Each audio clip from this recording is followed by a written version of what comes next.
Hey everyone, welcome to another Inside Gaming Review. Today we're talking about Super Mario Maker 2, which is, it's a weird game to review, kinda. We'll break it out though. There's kind of two main ways to play the game, so let's start right in with what I think is the most fun part, just playing. Because why make something for the world when you can consume endlessly? I will say that right away, I found that the menus are a lot easier in Super Mario Maker 2.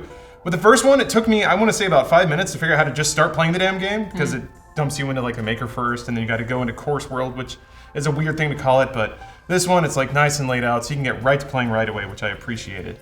Yeah, I feel like I should mention I didn't play that much of the first game. I only ever played it for like content, so streaming and stuff at work. Did you play all of it? Any of the Okay, Here. so Sorry. we've got 3 different perspectives here, which I think kind of makes it more interesting.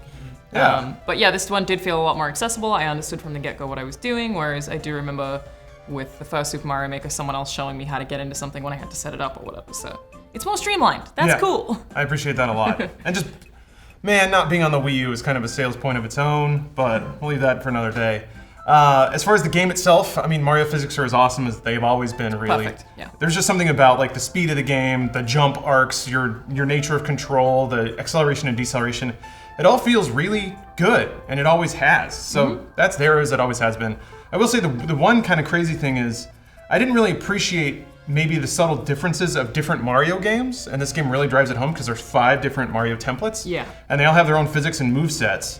And that can be really important when you're playing difficult levels that lean really hard into the movement-specific stuff of each individual theme. It's different jump heights and I think different speeds even as well. So there's at least a little bit of variety there, but you're probably right that it kind of shows you how different Mario has actually controlled over the ages, which is pretty cool too. Yeah. I would forget about certain, like, what can I grab, where can I spin, because at a certain point it all just starts to look like Mario. And so I would be throwing myself against a level and be like, why can't I figure this out? And I'm like, oh, I can grab stuff in this iteration. Yeah. I can do that. So it's been a lot of mental checking. The game is actually really good about explaining a lot of itself. It has like a whole list of all the movesets for all the various themes. It even has little videos teaching you how to like fly as Raccoon Mario or fly as Cape Mario in Super Mario World. But it even goes a level below that. So like there are P-switches, right, that turn coins into blocks. Ah, Mario. But your physics bouncing off those things is different by game. Yeah. So in Mario 3, if you it like works like a Goomba. You can jump on a P-switch and bounce off it. Right. In New Super Mario Brothers, you have to like sink into it and then jump again. So you have to time your jump. And that's just one little thing that can either make or break clearing a level. So in some way, it's kind of neat that that this game can get that deep mechanically. On the other hand, it can be really frustrating if you're playing a level that is based entirely around little physics quirks like that and you just don't know them. True. So yeah, but that's kind of leaning into the second part of it is that kind of the infinite playability of this game comes from community-made levels, which means there's going to be a spectrum of quality there. There are already a ton of them, which I think I thought was kind of 2 amazing. million have been made. 2 million? I saw this morning, 2 million levels created. Jeez. That is many. Maybe like 16 of them are good. Oh, there's more than that. Okay, Yeah. 17. The interesting thing is like the spectrum of quality is pretty broad, but so is the style of level. And this is something that people that were super into Mario Maker, the original, kind of know about. There were a lot of gimmick levels, but this one has it has speedrun levels where you're just meant to run and never stop. And then it's just about jumping through things, which yes, Connor made, and we'll get to that in a minute when we talk about the creator tools. But there's puzzle levels where they do a really good job of making like puzzles around the various mechanics of Mario games. Some of them are surprisingly creative too. Yeah. Very much so, yeah. And they don't hinge just on brutal difficulty. Like I played one last night that was challenging, but hinged on one mechanic and was just really fun. It took me like 3 tries to do it. Yeah. And there's even some people who even make levels that are supposed to tutorialize you about some of those core mechanic things. So I played one that was like, it was a Super Mario World level, so you have spin jump. And then there were like bob-ombs walking over spikes. It was to teach you like, when you spin jump on an enemy, it will shoot to the right or the left based on where you land on it. So if you land on the left of it, it'll shoot out to the right. If you land on the right, it'll shoot to the left. Yeah, and then the idea was you had to skip a bomb to the end to blow up some bricks so you could keep going. Oh, you're just pushing it further with your feet. But it's a series of jumps where you have to land on the left of it every time over spikes. So it's challenging, but in that way it does teach you about core mechanics. So that's cool. I want more of that. Yeah, I think some of the user-created levels can teach you stuff that the story mode levels do not, which is very cool. So it's like you're watching the community teach you about Mario, which is awesome. Yeah. And you also, we should mention, can find levels by popularity or difficulty. So you're not just looking at a giant 2 million bunch of levels and not knowing where to start. Just a pit. Yeah, there's a lot of them. Just random picking. You can also sort by tag. Yeah. So there are music levels, which I was pretty cool with, where it's just Mario on a conveyor belt and then it plays a song, like Smash Mouth by All Star or Smooth Criminal. Or Country Road. Oh yeah, I played the Country Road one. It is astounding how creative people can be and how they can find a breadth of musical like percussion and notes and various instruments just in the sound effects of Mario. But also just how creative the creator lets them be.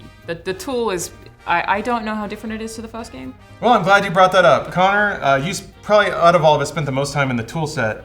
What do you think? How are you feeling about it? Well, it's funny because I spent the most time in the tool set, but also didn't play the first one. So I will do my best, but I like it. It's good. I was really surprised because I think like a lot of people bought Mario Maker 2 with the intention of just playing levels because that's what I like doing. And then I had a day to myself and I was like, I'll play around with it, I'll try it. And then like 5 hours gone and I had made a level. And it's one level? Yeah, one level that lasts 19 seconds. Yeah, I've made maybe half of a level, but the thing that's holding me up is that I keep wanting to add different things. Yeah, and a lot of it was like just playing around with, so because that was my first foray into it, I was just like, maybe I'll do a section with like the snake. It's the green block kind of like. Oh yes. Tetramino kind of that little angry blocks that just yeah, stay exactly. long. Yeah. Okay. And I played with that for like 45 minutes, and it really is very robust. Like the tools there are really helpful in getting you towards what you think you might want to do, and a lot of stuff I found was just accidental. In that the creation suite is really helpful at letting you just kind of like throw things at the wall, and the physics of Mario it's like a very rigorous set of rules, even though it feels like a limitless creator. Like you're working within very tightly defined bounds. But like, I don't know, it's just, I was able to make a level after never playing with the creator before. Yeah. And it's a little overwhelming though.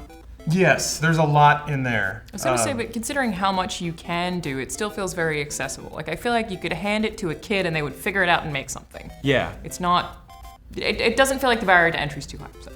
Exactly, yeah. I didn't like have to go to YouTube to look at tutorials or anything. Which is what I've had to do for Dreams. Anytime I've tried to make anything, I'm like on YouTube while also playing the Dreams. Yeah, so this is versus that. Super easy. I mean, like working in the Adobe Creative Cloud, a little peek behind the curtain. It's like all the tools are there for you, but you have to watch 6 hours of tutorials. Whereas with Mario Maker 2, you're right. I feel like a kid could pick it up. Yeah. You mentioned there being some divergence between the docked controls and the handheld controls, which is a little confusing. Do you actually prefer the docked controls? Well, that's what I started with, and I know that like the whole draw of the first one was using the Wii U pad, but I played and made my level in docked, but then at a certain point I pulled it out and I was like, I'm just gonna finish making it in the handheld, and it felt totally different. Because it totally leads into the touchscreen in a way that obviously you can't do when it's docked. So it feels like two different experiences, which kind of goes against the whole like idea of the Switch, in that you have the experience on the TV and you pull it out and you can take the same experience with you. It didn't feel like that to me. Yeah, and with something like a tool set, it's a very strange decision to make somebody learn the same tool set twice to make the same thing. Although you did discover if you pull off the Joy-Cons, then it goes back into the docked experience, right? Yeah, That's the only way I played it. Oh, really? Yeah. With the like just Joy-Cons or handheld. Yeah, well that's how I played it, and it kind of makes sense. It feels like using keyboard shortcuts. But then you take it out and you're using it, like if you're just, I didn't even intend to just have it out here sitting on the table. When you're just holding it like this, it's a lot of like half playing on the Joy-Cons and then half reaching over to use the touchscreen. Which feels odd, because then you've got to shift your hand under to support it like a baby, and then you draw on it, and then you've got to move your hands around again. Yeah. It's a lot of that. And there's like 3 whole buttons on the D-pad don't do anything when you're holding it in handheld, which feels like, I don't know, a waste. I mean, like it works, it's fine. It does feel like it's someone's like, here's all the rules, and you're like, okay, I'm gonna go do it, and like, oh, okay, wait, here's the second, like, pulls out a tome, and it's like, here's a second set of rules you need to learn. But it's true that, like Lauren said, you take off the Joy-Cons, even if it's undocked, but you're playing on the little screen, it goes back to the handheld controls. Those, I feel like, are the two big selling points, is the kind of infinite community-created content and the ability to make your own. You did mention there is a story mode. Yes. Sort of, which I think also plays into the idea that Super Mario Maker 2, I think they've figured out the points of friction that people bailed out and smooth those over. The story mode's not great. It's there. I feel like it's a great entry point for the game. It gives you a goal. You have to earn coins to rebuild a castle. It's cute, whatever. But really, it is just kind of a basic tutorial where each level will sort of teach you one new mechanic about the game. It oddly felt a little bit like a DS game to me, the style of the story mode. Yeah. Yes. Just that kind of simplicity, but I did have fun with it. I finished it. It's not very long, it's not very challenging, but it's fun. It's cute. Yeah, it gets a little more challenging towards the end. There were some levels that started to grind me up around the 80 territory. Yeah. There are plenty of levels. I think there's 100 in story mode, so if you want to play it like that, you can. 100. I feel like, if judged by that, it is a pretty subpar Mario game. But the idea is that this is there to make you more comfortable with the experience, so then you go into online and just get pummeled. People have made very hard stuff. Yeah. What's crazy though is I spent more time watching Super Mario Maker than playing it, because I really like watching people playing like Kaizo Super Mario World or Grand Poo World or whatever, all the ROM hacks of Super Mario World that are just absurd. And Super Mario Maker is very close to that sometimes. And it's really cool to watch people who are very good at Mario and know all the minutiae of the mechanics find those manipulations in real time. Yeah. For example, I was watching some streamer, he was playing a level, and it was just this vertical stack of thwomps into like the flagpole. And the dude just stared at it for a second, and then he like spin jumped and bounced off the corner of each thwomp up, because apparently that hitbox, the thwomp is bigger than its like death zone. So he was able to just scale over it, and it's like, I would have just run into the thwomp and died like 15 times, and then I'd be done. Yeah, all the X's fall. Whatever. So it's fun and it's cool, and you can learn a lot from this game if you want to go that deep into Mario. But and I feel like if you don't, then maybe this game doesn't have a whole lot for anyone. But man, it's a fun slide to take, because the game just feels so good. Maybe a little bit more positively about it, in that every level I've played, even if they're ones that I eventually figured out that I wouldn't be able to finish, I just had a really good time doing it. And admittedly, like, I was playing it on 3-hour flights to and from Austin, and every time that I hold the Switch on a plane, I'm like, excellent!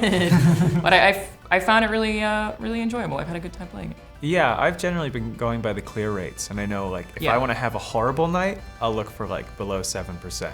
If I want to have an okay night, I'll go around like 30 or 40. Yeah. But a lot of the novelty levels, like, did you see the one where Mario needs 1 coin to go grocery shopping? No. Okay, so you start next to the end, and the clear condition is Mario needs a coin. And you're like, oh, okay, so then you have to like go down to a pipe, and the whole world is just filled with coins, but all of them are just out of your grasp.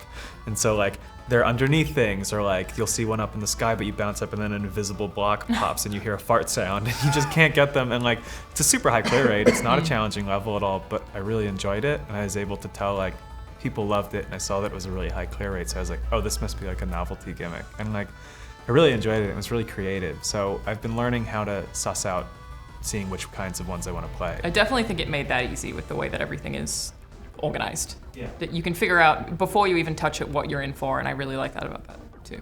I'll say it is kind of to what you were saying, it is a little intoxicating to play levels, because when you play like an Assassin's Creed or whatever, this is a game made by 500 people. There's not a strong connection between the creator and the player. I feel like there's this big totemistic product that has the contributions of 1 million people, and in that way the human element, I don't want to say gets erased, but diluted, because it has to be so thoroughly managed. When you're playing a level from one person to you, it's almost like a weird pen pal sort of thing, where they can put in these messages to you and then communicate that through game mechanics. So like, they know if you're gonna make this jump, and then you hit a block, and then you fall, and then they play the like horror sting. You're like, ah, damn it, you got me. It's an interesting thing of knowing that somebody put that there for you, and then you found it. And I don't know, it's a cool human connection that you get through these levels and tool sets and I stuff. feel like a lot of them have personality and humor. The one you were talking about would be a humorous level where people put their own little jokes into things, and it's all just very cute. I even on that note, I even played a level where it was a series of puzzle rooms where you had to use on and off switches, and like I can't remember the other thing. It was like shells you had to kick around and like time them to bounce them correctly. But each room was made out of blocks, and at some point a P-switch would get hit and drop you. Oh, so you it was had on a to timer. Yeah, but the thing is, like, when I got through all the puzzle rooms, then I entered this long corridor with spelling out, it's like, how do I do this without an on-off switch? And then at the end of that corridor was a room that had thwomps like underwater, bouncing up and down on these blocks until they eventually hit a P-switch. And that was like, okay, so you invented your own timer, and at the end of the level, you showed everyone how you did it. That's really cool. Yeah, cool. super neat. So it's, I was like, this guy, like, he not only did they like make their own mechanic, but also they shared it with the community after like the thrill was accomplished. That's awesome. Yeah, those little notes of community and stuff like that are super, super neat. It reminds me, God, this is a million years ago, but there was a DSi application called Flipnote where people would make animations just by drawing them frame by frame on the DS. And some people accomplished amazing things with it, and it was almost a similar vibe of like somebody put out this ridiculous animation, and at the end of it, in like 2 or 3 frames, they'd say, here's how I did this. And it's like, click on this, use this thing, use this to erase, use this to overlay. I was like, wow, that's awesome. It's just a bunch of people getting together, sharing cool ideas, and making awesome stuff. So that's inspiring. If you feel like being inspired, Super Mario Maker 2 it's hard to find the person who wouldn't enjoy it unless they just don't like platformers, or if they want a really precisely tuned platformer. In that case, you got New Super Mario Luigi U Deluxe? Yeah. Mansion. I think that's it. Or like Donkey Kong Tropical Freeze. They're Incredible. Yeah, or Rayman. There's a lot of like fully tuned, from the ground up, traditionally made platformers on the Switch. Yeah. The End is Nigh is even out there. So, but if you want something that's Celeste. Celeste. absolutely. Good He one. has levels in Mario Maker. Really? I think Matt Thorne, I think is his geez. name. Okay, He I made gotta Mario find Maker those. levels. So yeah, if you want infinite replayability, it's something that gets thrown around a lot, but in this case, it's genuine. This is the value proposition of this game is pretty absurd in that regard. Yeah. It's also one thing we haven't mentioned. It's very easy to share the levels you've made. You can share basically just by a code on Twitter, on Instagram, whatever, any social media. So I've played Logic made a level, so I played the level he made. I've played Auntie Cortez's level. Did I say Auntie? Andy bit. Cortez? Auntie Cortez. I played Arby's made a level. God damn it, Arby's. They made curly fries out of the drop box. It's super frustrating and I hate it, but I beat it. So eat that, corporate America. I get it. I get where you're going with that. Well, shoot, now I gotta try all these. Yeah, it is decidedly un-Nintendo to make their online service so friendly, because it's like just Very a happy. 9-digit code, right? Yeah. Yeah. It's great. You can post it anywhere. It's pretty easy to type in. So good on you, Nintendo. It seems like You did it. They really did learn in a lot of ways that, like, most sequels, it's like, oh, we doubled the levels. The boobs are bigger than they've ever been. I think Super Two Mario... Nemesis systems. Yeah. Super Mario Maker 2, I think, is evidence of, like, it's really smart design that's focused on a good user experience, as opposed to just, like, bullet points of marketing and things like that. So, good on you, Nintendo. Thank you for making this game. I'm into it. One of the things you talk about having a good night, one of the things that saves me is in Course World, if you're out of lives, you have to stop. Otherwise, I would be up, eyes bloodshot, trying to beat one level over and over. So thank you for saving me from myself, too. Appreciate that. Anyway, that's your verdict on Super Mario Maker 2. 8 mushrooms out of 10 for me, I guess. 10 scale is probably wrong. It's probably more like 8.5. We'll say that. I don't know. Do you guys want to give it 12 star mans? I'm gonna give it a tall Luigi. Yeah, I'd probably give it a Wario. Nice. Yeah. Wow. Also, you can be Toadette, and that's always great. Well, thank you for watching Inside Gaming. Catch you next time, everybody. Bye. Turns out all those rumors about a mini Switch were true. A smaller, handheld-only version of the Switch releasing in just a few months. Just like we predicted, Lawrence, all right? Hey! Inside Gaming does it again! Get used to that, because I'm going to be smug as hell this entire episode. I guess being wrong about GTA really humbled us. Whatever, we didn't make those up. Whatever, it was a rumor. We said as much. We did say it was a rumor. Yeah, anyway. So Nintendo broke